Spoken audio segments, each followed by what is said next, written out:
हाँ, तो मेरे भाइयों, भजन तो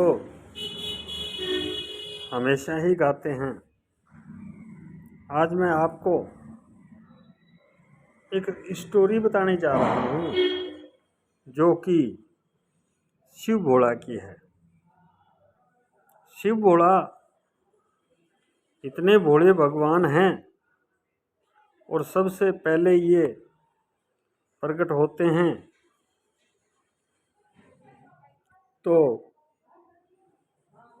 मैं कहता हूँ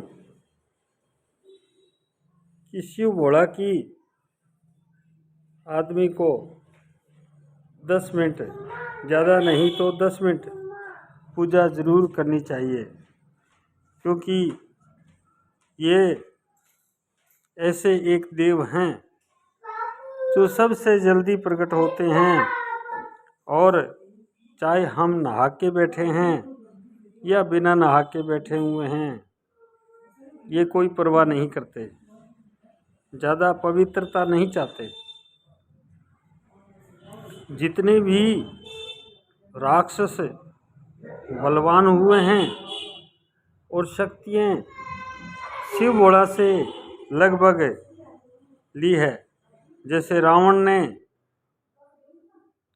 शिव भोला की तपस्या कर कर के तरह तरह की शक्तियाँ ली थी, और ये इतना भोला देव है कि राक्षस इसके साथ दगा कर जाते हैं।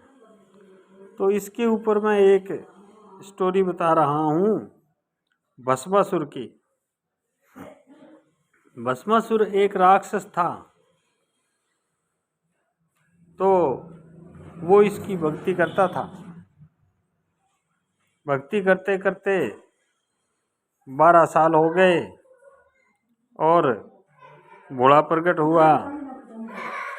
भोला ने कहा, मैं आपकी भक्ति से प्रसन्न हूँ, मांगो आप क्या चाहते हो। तो भस्मासुर ने कहा,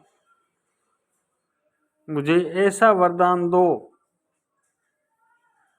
मैं जिसके सिर पे हाथ रख दूं वो भस्म हो जाए। भोला ने कह दिया, तथास्तु। जैसे ही उसको भोला ने वरदान दिया, उसका दिमाग एकदम से चेंज हो गया। भाई, ये शक्ति तो मैंने ले ली कि जिसके सर पे हाथ रखूंगा वो भस्म हो जाएगा, तो क्यों न मैं भोला के सर पे हाथ रख करके इनको भस्म कर दूं और पार्वती को अपना लूं। उसके दिल में ऐसा विचार आ गया, तो भोला के पीछे भागा। भोला ने पूछा कि आप मेरे पीछे क्यों भाग रहे हो? क्या मुझे आपको भस्म करके और पार्वती को मेरी पत्नी बनानी है, क्योंकि ये बहुत सुंदर है। भोला ने कहा, शिवजी ने कहा, मैंने आपको वचन दिया और आप मेरे साथ ही गद्दारी कर रहे हो। उसने कहा, बिल्कुल करूँगा, मैंने 12 साल आपकी भक्ति किया है। अब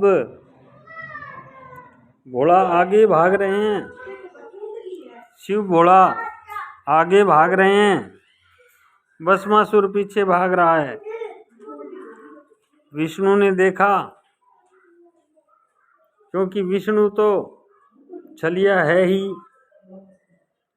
विष्णु ने बहुत सुंदर रूप बनाया और इन दोनों के बीच में आ गया। भोला को कह दिया कि आप ये बड़ है, इसके पीछे छुप जाओ, मैं इसको रोकता हूँ। अब क्या होता है, घोड़ा पेड़ के पीछे छुपकर अपनी जान बचाते हैं। विष्णु बीच में आ जाता है और बहुत सुंदर औरत का रूप बनाया हुआ होता है। तो उस राक्षस को कहता है, भाई आप इसके पीछे क्यों भाग रहे हो? तो वो कहता है कि ये शिव है, मैं इसके सिर पे हाथ रख के इसको भस्म करूँगा और पार्वती को अपनाऊंगा। विष्णु का औरत का रूप बनाया हुआ था। उसने कहा, मेरे को एक बात बताओ, पार्वती सुंदर है या मैं सुंदर हूँ? तो बोली, आप मेरे से शादी करा लोगे? तो विष्णु जी ने कहा, हाँ मैं आपसे शादी करा लूँगा, लेकिन मेरी एक शर्त है, वो आपको पूरी करनी पड़ेगी। बोला, वो कैसी शर्त है आपकी? बोला, वो मेरी शर्त ये है कि मैं जैसे जैसे डांस करूँगा आपको वैसा ही डांस करना पड़ेगा। तो उस राक्षस ने कह दिया, मैं वैसे तो डांस नहीं कर सकता, लेकिन आपको देख करके जैसा आप करोगे वैसा ही मैं डांस कर दूंगा। अब क्या हुआ, डांसबाजी शुरू हो गया। विष्णु जी जैसे जैसे डांस करते हैं वो राक्षस वैसा ही डांस करता है। तो उसने ऊपर हाथ उठाए दोनों, राक्षस ने भी ऊपर हाथ उठाए। उसने अपने पैर हिलाए तो राक्षस ने भी अपने पैर हिलाए, और फिर से अपनी कमर तक हाथ लेके आया तो राक्षस ने भी ऐसा ही किया। अब ये करते करते विष्णु जी अपने दोनों हाथ सिर के ऊपर तक ले गए। उसको डांस के चक्कर में राक्षस को ध्यान नहीं रहा, वो भी अपने दोनों हाथ ऊपर ले गए। विष्णु जी ने अपने दोनों हाथ सर पे रखे, उसने भी अपने सर पे दोनों हाथ रख दिए। जैसे ही दोनों हाथ उसने सर पे रखे वो वहीं भस्म हो गया, वो राक्षस वहीं भस्म हो गया और भोले बाबा की जान छूट गई।